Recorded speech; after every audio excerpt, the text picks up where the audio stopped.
So you accept that, and then I'll get it situated. Okay, welcome. I want to introduce you guys to my friend Karen. Karen lives in beautiful Alberta, Canada with her husband. She was widowed 15 years ago and is now remarried.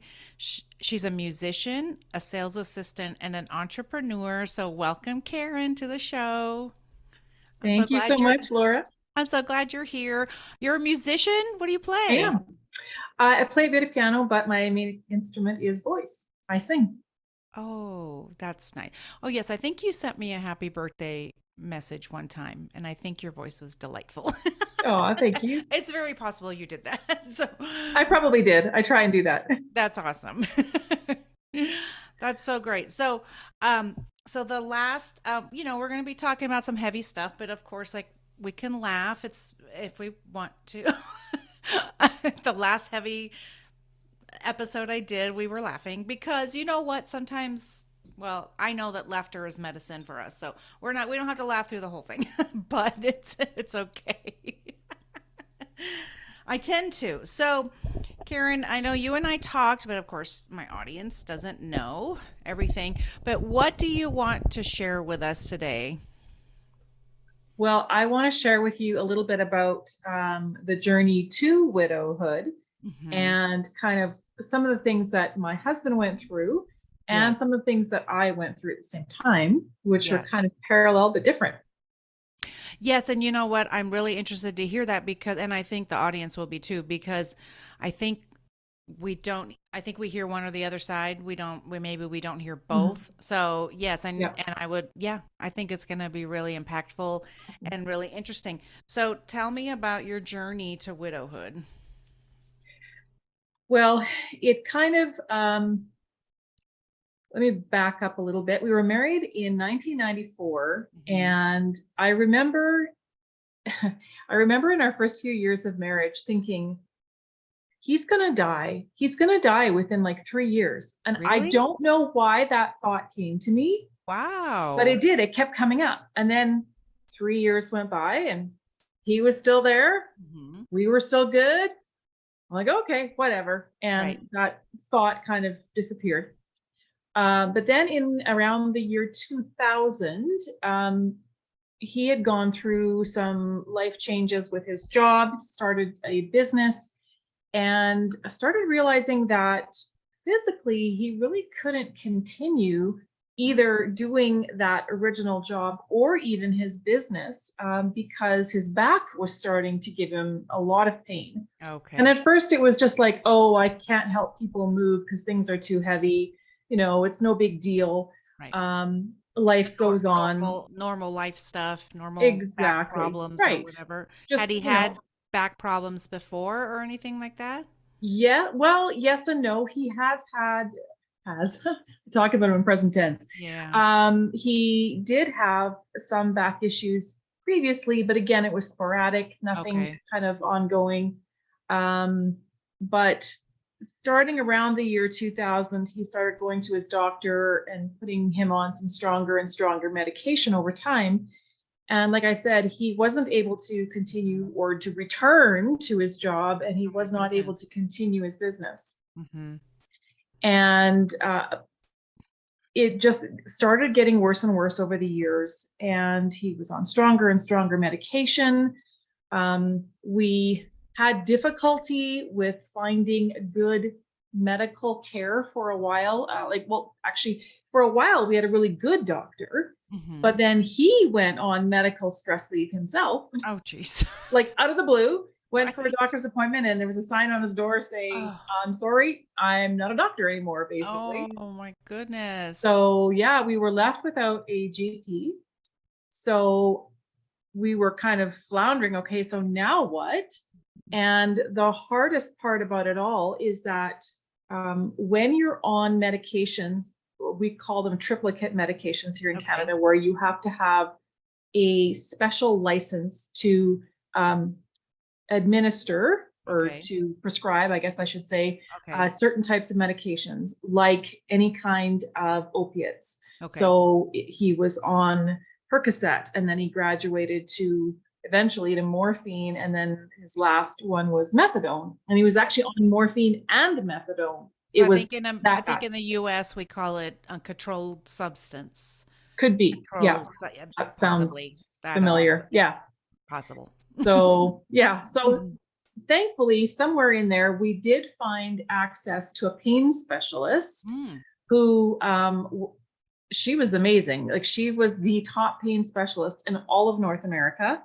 But she was 70 years old and she was Oh, retiring as well. So yeah, she had him as her, sorry, she had him as a patient for about a year and mhm. got him kind of situated on methadone and morphine and a few other things. He had issues with sleeping. Of course, he was depressed because of the pain. Yeah. So he was on antidepressants. He was on he had restless leg syndrome. He had all kinds of issues, Oh, but the goodness. pain was the biggest part of it all. And what did you guys Um, think was going on at this time with the pain? oh, we had no real idea until she kind of said, well, it looks like it's severe osteoarthritis of the spine. Okay. And, you know, she's like, there's really nothing that can be done. All I can do is put you on medications and you're just going to have to live with this for the rest of your life. Oh my gosh. And that was like, okay, all Yeah. right then. Yeah. But those medications caused a lot of issues as well because they were so strong. And if he had a pain episode, he would often revert back to a younger version of himself in his mind. Oh. And people around him became other people. Like I became a fiance of his that he'd had before I ever came along. Oh my At goodness. one point, I was his mother because he felt Oh. he was like 5 years old. Oh my And he was goodness. asking for his dad, and his dad has long since passed away. So Yeah. it was pretty rough to Yeah. deal with all of that. And there were times actually that he attempted suicide because the Oh pain my was goodness. so bad. He didn't, follow through 100%, Yeah. but he was close. Right. Happened several times. And the first time was like shocking. Right. And then when it happened a few more times after that, the last time that it happened, I just got mad at him. And Right. I could understandable. yeah, Yeah. and I'm just like, you want to kill yourself? Fine. Do it in the bathtub so I don't have to clean up after you. Right. And I You're think so that kind of, frustrated. yeah, shocked him into, I didn't really think about how this would affect you. Oh. Hmm. And he came to me later and apologized and promised that he would never, ever end his life, Wow. but that he would be praying that God would take his life Hmm. instead. So how were you dealing during this time? Like, how was that?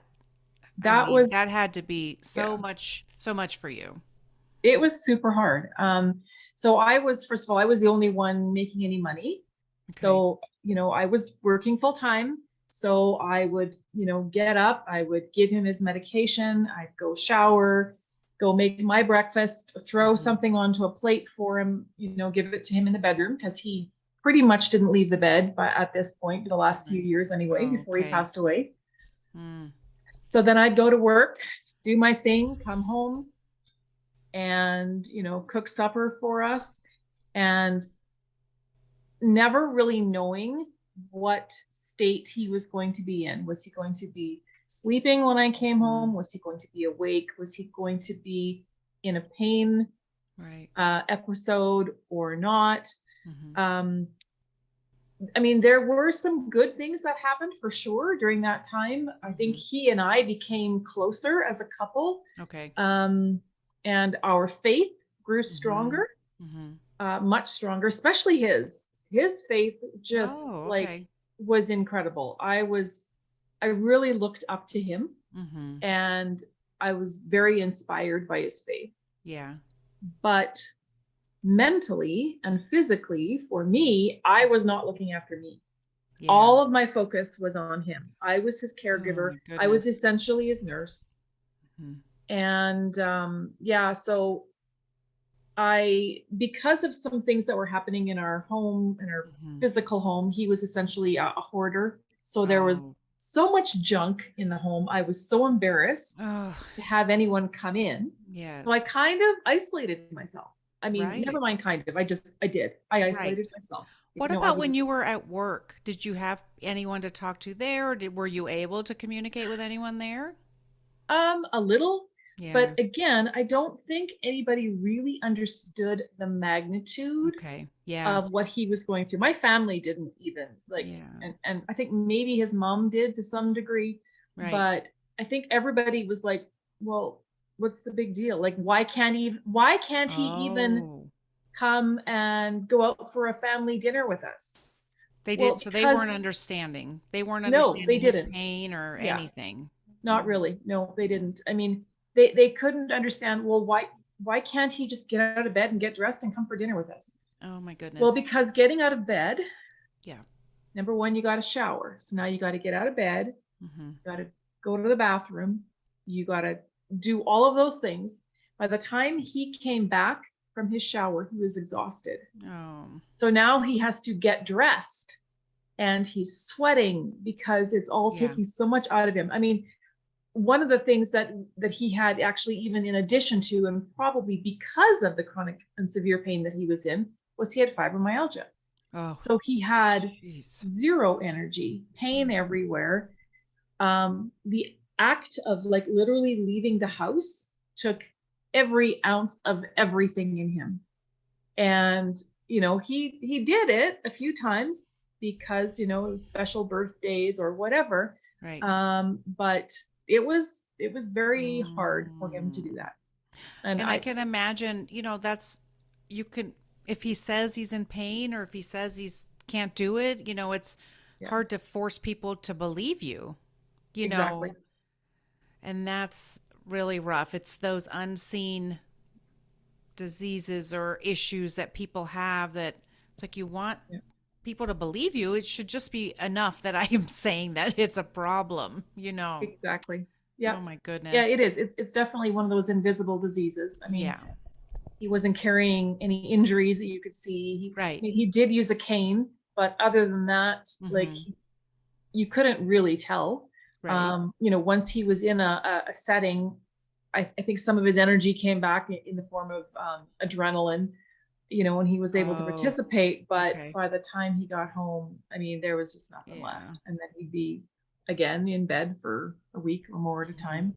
Mhm. Um, yeah, it was very, very hard. I wanted so badly to take Mhm. that pain away from him. I mean, I Right. would pray like, God, just give me his pain for one day so that he Right. can have one day of Right. relief. Right. And it is so tough watching your loved Yeah. one suffer like Yeah. that. I Yeah, for mean, sure. it's like I would way rather take on this pain myself than watch someone else suffer through Yeah. this. Yeah. Um, but yeah, I isolated myself. Like I said, there really wasn't anybody that I could talk to. I tried, but because people just, I don't think, really understood. And it's not that they didn't care. I know they cared. Right. I have some very dear friends actually that ended up reaching out to me Mm. in the months before he passed and basically kind of forced their way into my life. And Oh. I'm grateful for that. Yes. You Yes. know, Yes. they're like, hey, you can't do this alone. You need to Right. talk to people. And I did have a few friends, like maybe two or three that I could talk to. And they would pray with me, they would listen, they'd let me Right. cry, they Right. you know, but I always felt guilty in a way Okay. talking about Dan without him being there. I always felt like I needed to include him. Okay. And so um I felt like in a way I was betraying him when I talked about him to other people without him being there to Oh, hear. okay. And yet I know that looking back, I needed that. I Right. absolutely needed that. Right. I mean, I remember one time I was sitting in the bathtub and going, I need a break. Yeah. I need to get out of here. I need to leave, Right. but I can't leave. I Yeah. can't, like, I have to give him his medication. Like, how can I leave? Right. So, yeah, And that's hard because I know that that's an issue with caregivers, yeah, It's an exhausting job, and you never know how long it's going to go on. Yeah.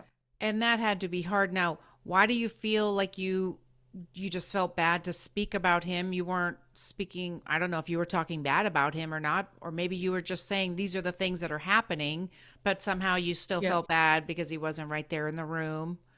So did you feel like Yeah. that limited you in being able to communicate with your friends? Somewhat. Yeah. Yeah. Um, and I didn't, I don't know. I guess I just felt like his problems were so much worse than mine Okay. that it felt like I was betraying him by talking about the I stuff that I see. was going through, which Right. was minor in compared to what he was Right. going through, right? Right. Right. Um, that was what I was thinking at the time. Right. Looking back now, of course, what I was experiencing was real Yes. and legitimate, and I Right. needed to talk about it. Of course, and your side of the story, because a caregiver's job is very important. That doesn't mean Yeah, that the person that has the disease or the illness or whatever is not suffering, and you're not yeah, suffering as much, but that doesn't matter. Your well being is yeah, important too. Oh my goodness. Yeah, I could yeah. see where it would be tough. That's for sure. It was. It for sure was.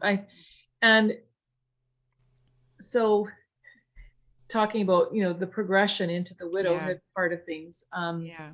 He eventually did pass away after a long, it's kind of, I don't know if I really need to go into it, but basically Okay. he was hospitalized because he fell at a doctor's appointment and they all thought he Oh. had a heart attack, which he didn't. Oh. He was admitted and the doctor basically started changing things around on him, took him off pretty much all of his meds except for morphine on demand. And I literally had to sneak in his antidepressants because I knew that without them, he would probably Goodness. kill himself. Oh my So yeah, goodness. that doctor was awful. Oh my goodness. And at the end, what happened was, so it was a Friday, and we had been promised a meeting with the doctor at 5 o'clock on Friday, Mhm. and the doctor didn't show up, and it was getting close to 6 o'clock. And Dan at this point is like, I am done with this hospital. I am out of here. They Right. can't do anything for me. It was getting close to Christmas time. And he's like, any appointments that this doctor is going to get for me for x-rays or CT Yeah. scans or whatever, they're not going to happen until after Christmas anyway. Right. I want to go home, be in my own bed, have my Yes. dog, because he had Right. a wonderful dog that was his companion and was Oh. with him the whole time, which I think was Yeah. an amazing comfort Oh yeah, for for sure. him and me. Yes. And so he's like, I'm done. So he started getting dressed, and all of a sudden the doctor walks in. He's like, what are you doing? Oh my Uh, gosh. so Whoops. I was like, well, I'm discharging myself. There's nothing Right. more you can do for me here. I'm leaving. Right. And the doctor basically, after a long conversation, said, you're on too many drugs. And I was like, okay, well, what I'm on is what the pain specialist put me on. Right. You were supposed to just maintain this for me. You've been making changes all along. Now you've taken me off of everything, Right. and he's like, well, okay, let me back up. You're not on too many drugs. You're on too many different kinds of medication. Oh, So okay. what I'm going to do is I'm going to take you off of morphine and I'm going to double your methadone. So you just go home and you take the pills that you have until they're gone. And then when you come back, we'll refill your prescription with the new amounts. Okay. That was Friday. Monday morning, he was gone. Oh my He had passed goodness. away in the night because he has his tolerance for the pain medication that he was on was high before the Yes. doctor took him off all this stuff. So then as he took him off his pain meds, his tolerance started Right. to drop. And then when we got home and we put him on the double methadone, spiked right It's like up, an overdose and it almost. was essentially an overdose. Yep. Oh. We had an autopsy done, and it was multiple drug toxicity, and the main drug in his system that killed him was methadone. So Mm. essentially, the doctor was at fault. That But is really yeah, scary, but I nothing. couldn't prove it. It was all verbal. It was verbal. It Oh, was and that's all really, that part of it was verbal. Yeah, like that change, that last minute change was all yeah. verbal because he Yeah. said, come back when you're done and then I'll write you a new prescription. So yeah, That's terrible. So it was when terrible. was that? You said 15 That was years in ago? 2007. So yeah, 2007. he'd been Okay. dealing with his pain for 7 years For uh, 7 years. Oh my by that point. goodness. Yeah, Well, unfortunately. how was your journey from there? Like, I mean, I can't imagine. I Yeah. mean, Well, I mean, immediately, going to the hospital and having to make arrangements for what to do, funeral, all of that right. was very overwhelming Yeah. and very I wasn't prepared, although part of me was, Right. but not really. I don't think you ever are, right? Yeah. I But mean, I we, think after the funeral and after all of, like, it happened, he passed away December 17th. mhm. So the funeral was actually on the 22nd, I think. Okay. And then it was Christmas. And so I went and stayed with my parents for Christmas. I Okay. didn't attend any services. There was no way I was going anywhere. I'm Right. just like, I'm staying at home. And then after Christmas, I had a friend, a single friend that invited me to come up and stay with her for New Year's, Oh, which was an absolute blessing because I knew really? nobody there. Nobody knew my story. I didn't have to Perfect. explain it. I didn't have to talk about it. I was just there. And it was like one of the biggest blessings I've had in many, many years. What a great idea. I will Yeah. remember this if I ever have to Yeah. do that again because there's something Yeah. about, you're right, that you go somewhere and nobody's there. Yeah. Nobody has to talk to you. Nobody has to Yep. ask you any questions. They don't know you. Yep. They don't know your husband, you know. Yep. You can really rest. You can run to the store or whatever and not Yep. have anybody bothering you. Yep. Oh my Yep. goodness. So how did that go? Being That there. went well. I mean, it still took me a couple more weeks to get back to work again. I think for me, the hardest part, well, two things. My mind just was blank. Yeah. Like, I couldn't remember anything. I No. couldn't remember words. I remember I I was in a re store looking for air freshener and Yeah. I couldn't think of the word. And I'm like, Yeah. uh, Yeah. deodorant? No, that's not it. I Room couldn't think of the word. deodorant? I don't know. What? I Oh, remember I and remember that feeling after my mom died. I'm like, I don't know what I need. yeah, I don't know the yeah, names of things. I yeah, just want to be in my bed crying. yeah. That And was hard. yeah, and I think the other thing that I felt, which was strange and yet not strange, Okay. was I felt a sense of relief Oh, okay. Yeah. because I knew that he wasn't in pain anymore. I mean, Yeah. I still had to deal with me and Sure. my, how do I move forward? How do I Right. live now? But there was also that sense of relief. Yes. Um, so two things that happened to me, or not necessarily to me, but things that I Right. did that I recognized right away would help was number one, I called a different friend like every night for the Oh. first months. I don't remember how long it was. I just remember pick a different friend, tell my story, talk about him, keep his memory alive. And Wow. just these friends were amazing. They just let me talk. They let That me is, cry. oh my They didn't have to gosh. say much. They didn't have to do anything. They Right. just listened. That's And amazing. I'm grateful that I had the courage to call Right. these friends Right. and for them just to listen. Yeah. And the second thing that I did is I joined a grief share class. Mm-hmm. It was hosted at a local church, Yes, and and I attended this they class. have those here too. Yep, they So do. It's we'll have to put, did you offer me that link? Because we'll have to put I that didn't, link, but I certainly can. and I will Um, put it, I'll put it down here in our yeah, in the notes because, and we'll put that in the show notes because that's definitely something that's a great resource for people it who are is. also Yeah, dealing with grief. yeah.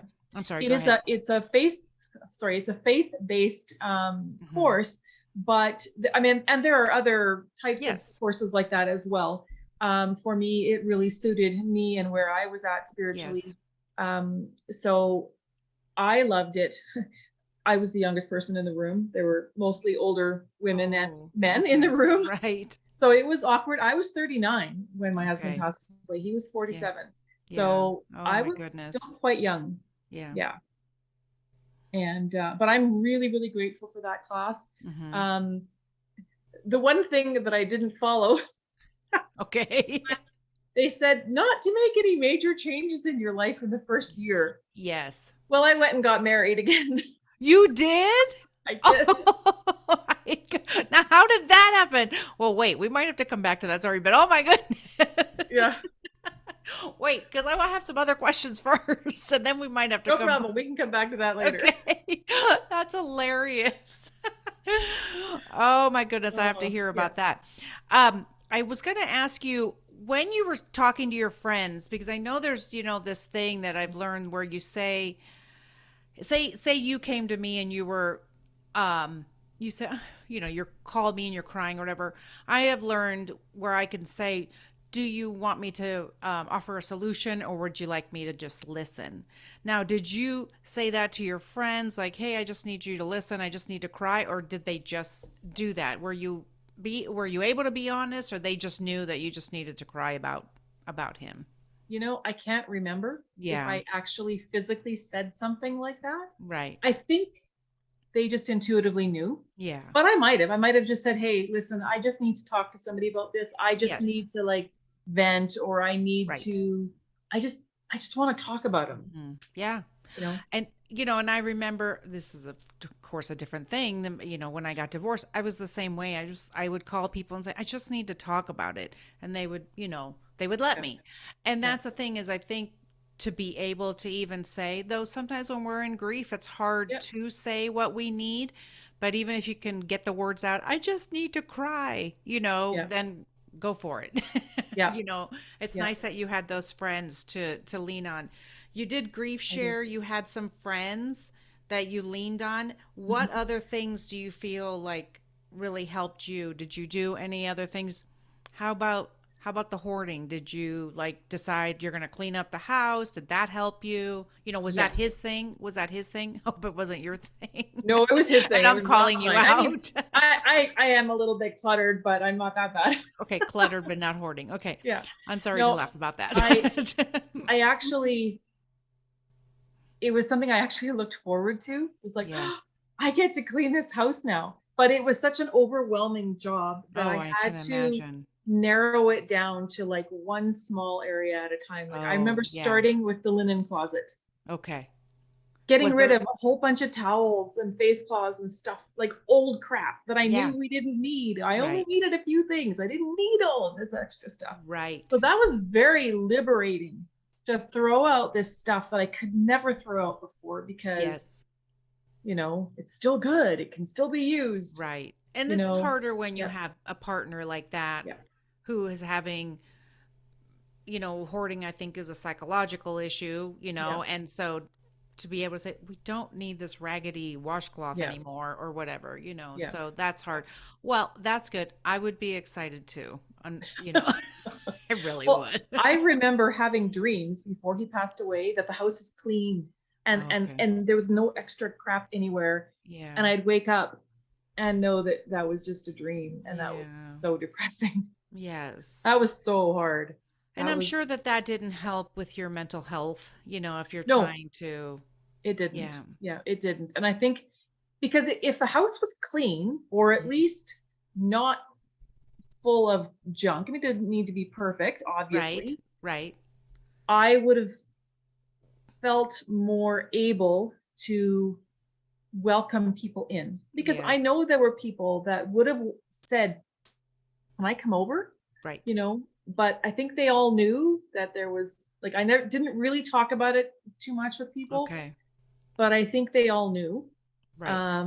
And yeah, funny story. My new husband, when I Okay. told him about the house, I said it's pretty bad. I've already cleaned out a bunch, but it's still pretty It's bad. still And he's pretty like, "Oh, it bad. can't be that bad."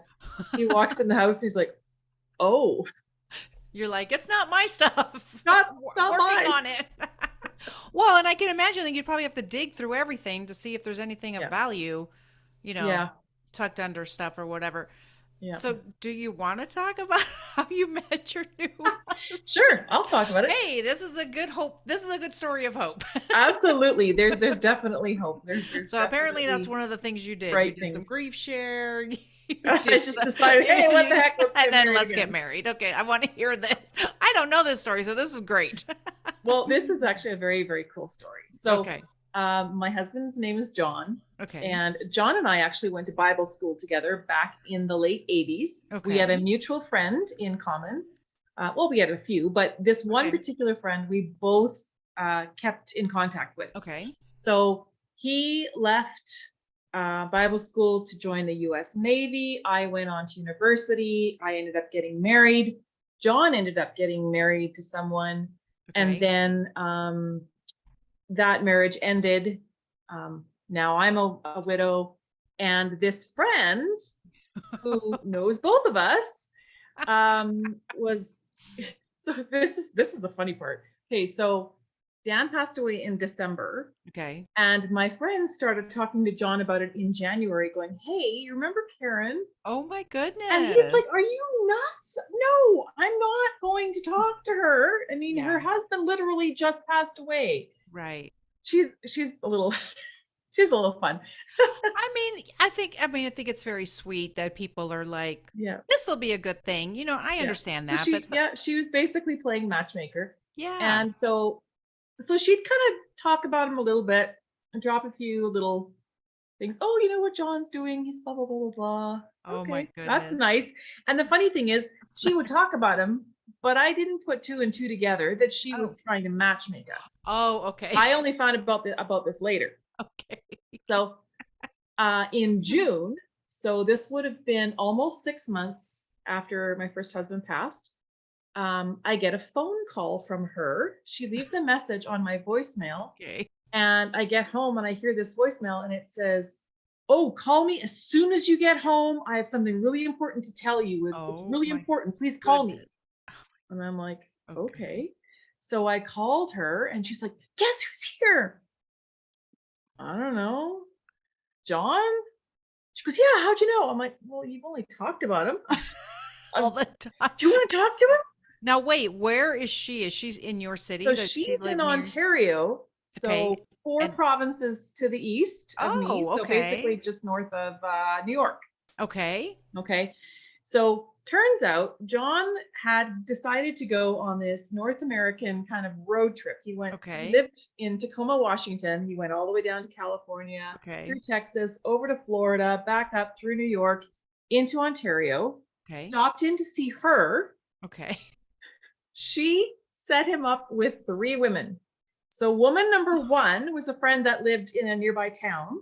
I love your So friend. he went and hung out with her for an evening, and Okay. yeah, no sparks, nothing, no big Okay. deal. Okay, fine. So then she leaves me this voice message.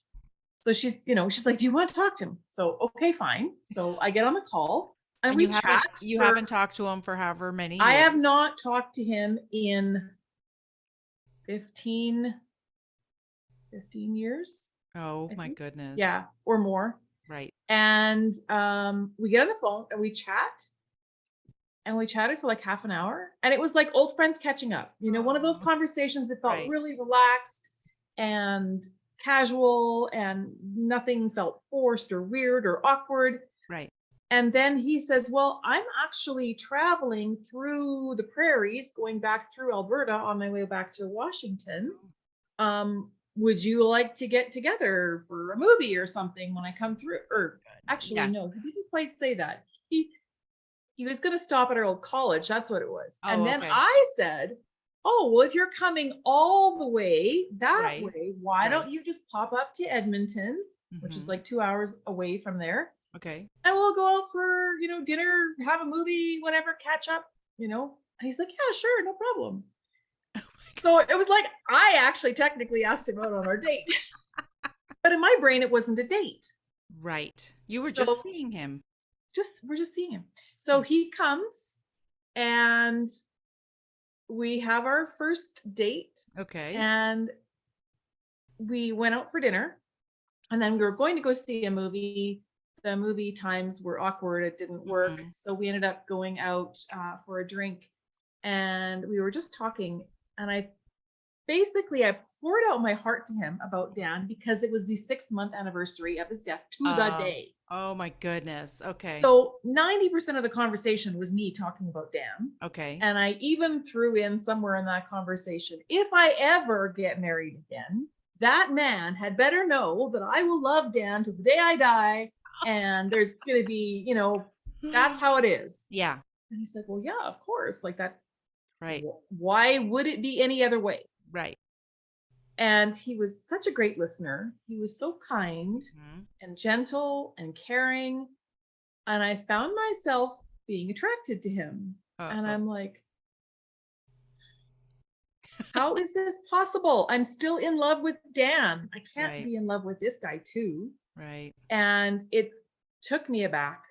Anyway, so he we at the end of the date, he kind of tried to ask me out on a second date, but I wasn't cluing in. Because in my brain, like I said, it wasn't a date yet. Like it was just two friends. I was just That's like, so maybe cute. shake hands, see you later. Right? And And he he's went on like, his way. what happened here? So this is funny. He was supposed to see girl number 3 in Okay. BC, and he just skipped her entirely. He just went straight home Oh, how funny. Because where does he live? in Tacoma, you Tacoma, said? Oh, Washington. okay. Yeah. Oh So my just south of gosh. Seattle. So yeah, a couple of days drive. So in the meantime, I'm calling my friend, that the matchmaker friend, going, Right? oh my goodness, I think I like this guy. I don't know what to do about it. Right. Help. And Were you still in grief share at this time or no? I had already finished. Yeah. Okay. Yeah. I finished by about a month. It's And just I knew about that, that's one kind of year I mean, they rule. give you an It wasn't arbitrary really a number. I rule. heard that in Yeah. divorce care. It was the same thing. Don't it Yeah. was which is a similar program. They're like, don't get, don't date before a year Yeah. anniversary, things like that. Yeah. I think it's an Yeah. arbitrary number. I Like, where do we I get this? think the overall intent of that is a good thing, Yeah, but I think everybody's situation is different, everybody and you is. have to kind of think about it. So Yeah, anyway, of course. long story short, we ended up calling each other like every day, Oh my hours on the gosh. phone. He came back to visit. He spent about 3 weeks up, you know, he stayed with a friend, and we hung out, and we just got to know each other. And by the end of that 3 weeks, we knew that, Oh. like, we were already talking the M word. No, and then you probably had some of that familiarity from Yeah. before, I would think, I would never have gone into a relationship that fast if I did not already have that foundation. Right, Yeah. exactly. Yeah, there Yeah. was a comfort, I'm sure, in that. Absolutely. Yep. So, And yeah. right. So Otherwise, I'd be like, Karen, yeah, get I it know. together. My family was a bit taken aback, I Oh, think, I'm at the sure. swiftness of it. Yeah. But yeah, we've been married for 15 years this year. Oh, that's very exciting. I know. The success story. You know what? Yeah. That's really good. I love all the things you did though. I mean, you did so many good things to help with your Yeah. healing. I And did. I wish I had done a few things different before Dan passed, okay, like looking back. And that was actually one of the things that we talked about in Grief Share was, um, knowing what you know now, you okay, probably would have done some things differently. okay, But it was always reinforced. You did the best that you could with the right, knowledge that you had at the time. right, And so I don't feel guilty about what I did or didn't do to look after my right, own needs. right. But like I said, I had someone said, okay, rewind time, go do this all Yes, over again, would yes. I do things differently? Absolutely, I would. So what kinds of Yeah. things could you offer as a tip for people who maybe will be going through this or are going through this now that you can look back and say, this, I would have done this Yeah. instead, or, Yeah. Well, number one, I would not have isolated myself. I would have okay. reached out to more people. Even if people didn't actually come to my home, I Yeah. think I still would have taken that opportunity to talk to more people and even just have that one-on-one conversation, Yeah. not feeling the need to have Dan there. And I never felt that he, needed me to Wanted have that. this Yes. conversation in front of him. It was me putting it on myself. Okay. So I think number one, I would have done that. I would have really changed, um, physically how I ate and the foods that I fed him. Looking Okay. back now on all of the things I've learned, especially in the Yes. last 5 years, Of course. in my business, Yes. I work a lot with nutrition and Mm. supplements, and I'm like, "Oh my goodness, what did I do?" I basically fed him sugar, like, Well, seriously, and that's right. what And I lived off of. I lived off of well, coffee and, like, cinnamon buns for yeah. breakfast, and then Right. a burger and fries at lunch, Right. like, it was awful. Right. I And was not feeding myself properly or I spoke to somebody else too about health and nutrition because, and I remember, did they say that to you in grief share? Because in divorce care, they did. They told us, they said, watch your nutrition because you're not really wanting to take care of yourself because you're so yeah, sad and all that, yeah, but try to feed yourself whole foods, good foods. yeah. You know what I mean? I don't remember if they actually Yeah. talked about that or not. They may have. Yeah. May have just gone over my Right. head Exactly. or who knows what. But yeah, Yeah. Because, I would definitely agree that nutrition is super, super important. yeah. Um, and taking that self-care time for yourself, if it's Yeah. like going for a walk, like Yeah. it doesn't need to be far, it doesn't need to be long, Yeah. but like take a half hour, walk around your neighborhood, just get out in the fresh air, have that time to yourself. Yeah. Make sure that you build in those boundaries in your life. I mean, you might be a caregiver, but Right. you do need time for yourself. And on top of that, get respite care. Like Yes. there are organizations, there are um, societies, associations that will help you with that. Right. Yeah, Right. That is really important. I know that for so many yeah, things. I have a child with special needs, and that was so many things that we talked about all the time in any of our parent groups.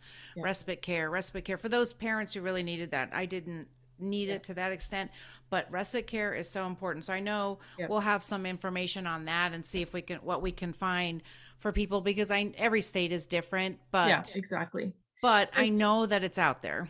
yeah, I would just, Google your state or your province Yes. and Yes. just see what's available.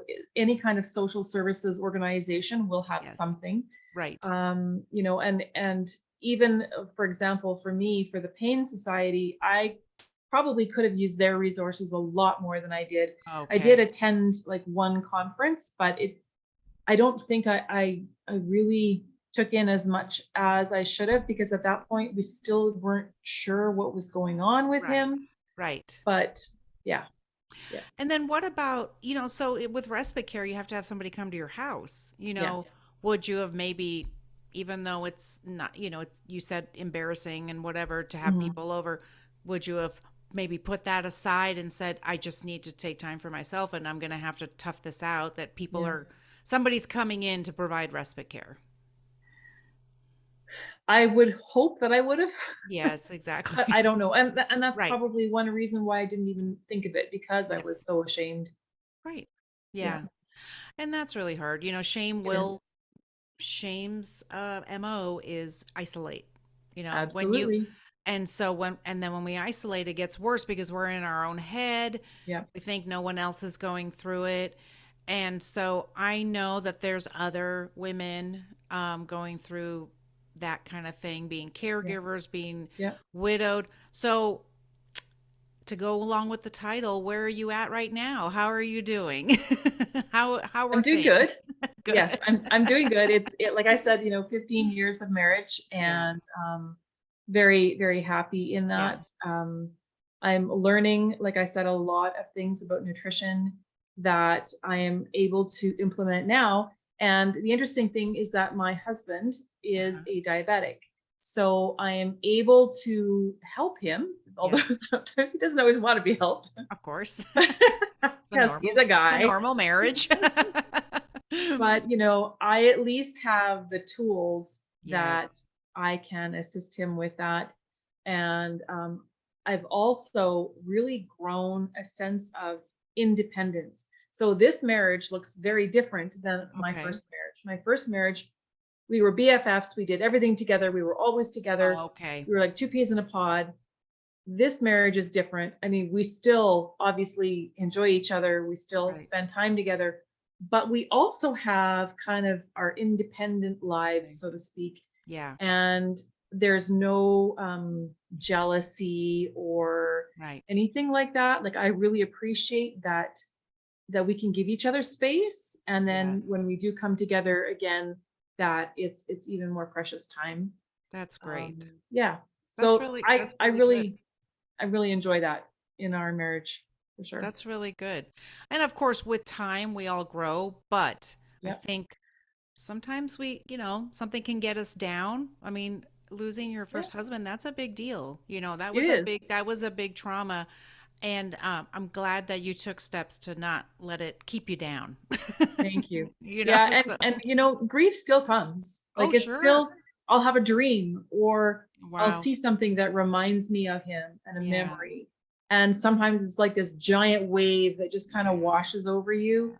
And sometimes it's just a small moment of, Right. oh, yeah, I remember that. That I was fun. know. Or, Yeah. oh, that was an awful memory. And I'm Right. glad that I'm past that. Yeah. But yeah, I mean, you'll never, ever Never. forget that person. Never. And I guess the one piece of advice I would give to someone who is a friend of a Hmm. widow or a friend Yes. of someone who has lost someone that they love, let them talk about that person. And you talk about that person too. Yes. Share your memories because maybe your memory with that person who's gone on Hmm. is not known. And that's actually one thing that I had at the funeral was like, people tell me your memories of Dan. Share Yes. with me Yes. what your relationship was like with him, some fun things that you did together Right. or some funny sayings that he had or whatever. And it's just shared memory. I think sometimes when someone passes, people think that they can't or they shouldn't talk about that person Right. anymore, especially if That it it's a might hurt widow. you. Yeah, that it Yeah, might if it's a hurt widow you. and you remarry, especially, it's Yes. like, oh, well, Yeah. you shouldn't talk with him anymore. Right. Do. I mean, Yes.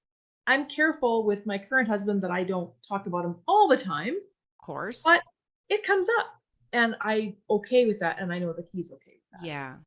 And yeah. I think you're right because I think I know this because I've heard this said that people don't want to bring up that person who's gone for fear of making the other person upset, Yeah. the parent or the spouse. But it's like, but we have to remember them and it's Yeah. okay. Um, because when we stop talking about them, it's like they're forgotten. Yeah. Um, maybe of in the eyes of that person, so Yeah. yeah, I've learned over the last couple of deaths that we had in our family, I bring it Mhm. up. And if it makes Yeah. that person upset, that they're allowed to tell me, well, I don't want to talk about it today or whatever, Yeah. but I do bring it up. I'm not going to forget Yeah. them. They were special, Yeah. so Exactly. that's really good advice. Is there anything that you want to talk about that we missed today that we didn't cover? I'm trying to think, but I don't think so. I don't think so either. I think we got you in there and him Yeah. and well, thank you so much for sharing your story. I know You're that welcome. it's going to resonate with others who feel alone. I think you gave some great tips. Don't isolate. That's the Yeah. biggest one. Yeah. I know as an introvert with extrovert qualities, I love to isolate. The pandemic Yeah. was like, yes. For me, I was like, Yep. yes, I don't ever have to go out of the house. Great. I love it. It was weird. I didn't think I was that way, but I was okay with it. But yeah, even sadness, I was sad Yeah. because my mom had passed. It's hard because I want to just like hide in my room. I'd be like, me and Netflix, but that's Yeah. not it wasn't healthy for me, and so I No. didn't stay there. There's Yeah. a time and a place for that kind of stuff, but For sure. you can't stay there. So, Yeah. thank you so much for sharing your story and for trusting me to No put it problem. out to the airwaves. Thank you. Have you ever considered writing a book about your experience? No, seriously. I've had a Could we couple talk people about this? I have had a couple people ask me or say, "You Oh, should write a book." And I've kind of tossed the idea around. yeah. I don't know. Maybe. Wow. I won't say no. I won't say never. I feel like Um, that was your sign to write it. I'll well, talk to maybe you. I am now inspired. You never know. You never know. I just think that your story would help a lot of people, especially too your tips on what you did, but then maybe what you would have done differently and some Yeah. changes that you would make with nutrition and things like Yeah. that, because those are things that we don't think about, because when we're so depressed, I'm like, when my mom passed, I was like, Yeah. I'll just eat pizza, I don't care. But we need to take care of Yeah. ourselves so that we can be the best for our family and to move Yeah. forward, right? Yeah. And I've heard it said that we don't leave them behind, we bring them forward with us into our new life. They're Yep. always with us, they're They're always with always there. us. Yeah. Yeah. So okay, it makes me emotional. Okay. Well, thank you, Karen, so much for sharing your story. And You're so thank you welcome. guys for being here. And if this story resonated with you, please go to our social media and comment. And if you have any questions for Karen, of course, she'd be glad to answer them too. And we will talk to you guys next time. Thanks, Laura.